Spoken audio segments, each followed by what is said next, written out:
Well, as we see more businesses shutting down from coronavirus, humans aren't the only ones being affected by this. Yeah, they aren't. It includes animals as well, specifically humane societies. Beth Oleson is now joining us by phone this morning from Woodford Humane. Beth, good morning. Talk about some of the challenges that you guys are facing specifically there. Hey, yeah, it's definitely a different kind of time. We've never been closed for more than a few days before, so this is kind of unprecedented territory.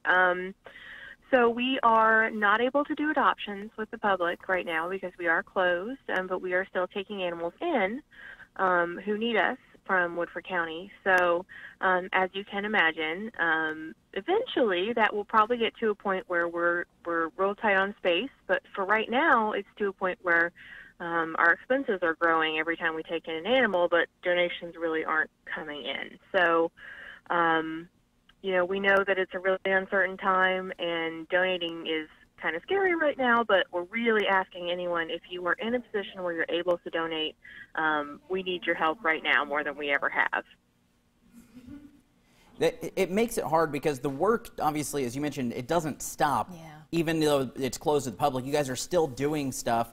How are you keeping the animals getting that attention that they need in this time? Yeah. Oh, yeah. So they are actually having a really great time. One of the first things we did when we knew we were going to have to close was start making plans for how to keep the animals extra busy, give them all those little pieces of attention that they would normally get from visitors and volunteers. So everybody's getting walks. We paired up as many dogs as possible to make sure they have buddies to run and play with in the yards. We let them, one at a time generally, but we let them wander around in the lobby in the front area in the adoption center. Cats too. Everybody gets a little more space to get out and explore.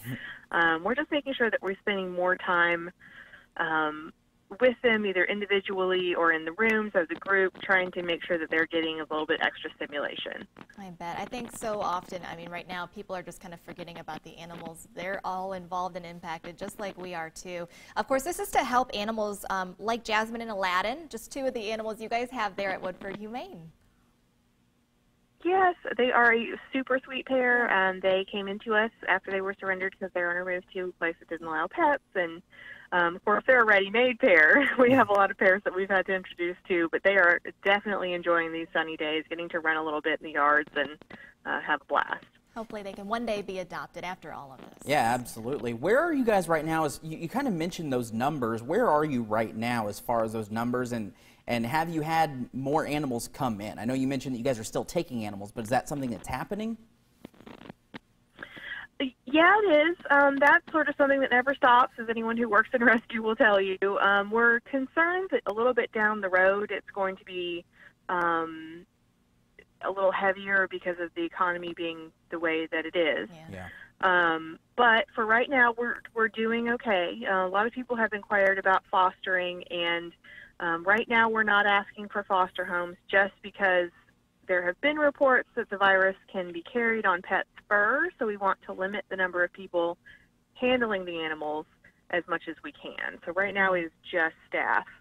Okay. Now, in terms of the donations and things that you guys need, if people want to help donate, I'm sure they do, where can they find more information, or how can they do that? One more time. Yeah, if you go to woodfordhumane.org/donate, there is a list of different ways to give there. Of course, monetary donations are a big need right now. Yeah. If you don't have the cash to donate, something like the Kroger Community Rewards Program is perfect. You can sign up for that online at krogercommunityrewards.com. Pick your charity of choice, which of course we would love to be us, and then Kroger will donate every time you shop with your Plus card. It doesn't cost you anything. There are a couple of programs like that, and we are still accepting item donations as well. We have 2 bins set out outside of our receiving center, so if anyone has items they would like to donate, they're welcome to stop by and drop those off. Awesome. Fantastic. Beth, thank you so much for the work you guys are doing. Yeah. We miss seeing your face here. We look forward to when you can come back in with some furry friends and we can start getting them some homes. We can't wait. Stay safe out there. Thanks, Beth. Of course, we'll post all those details for you on our website as well, WTVQ.com, also on our Good Day Kentucky Facebook page. But it's just so interesting to see all the impacts. And like Beth was saying, this isn't just a short-term issue that they're looking at. The longer things kind of go on like this, it just means more and more costs and donations that will be needed to help keep them afloat. Yeah, we've seen other humane societies talking about that difficulty and kind of forecasting what that's going to look like once life gets back to quote-unquote normal, and, Right. and people kind of got to make some decisions in their lives. Yeah. So it'll be interesting, and they're going to continue to need that help. Absolutely. We'll be following it all.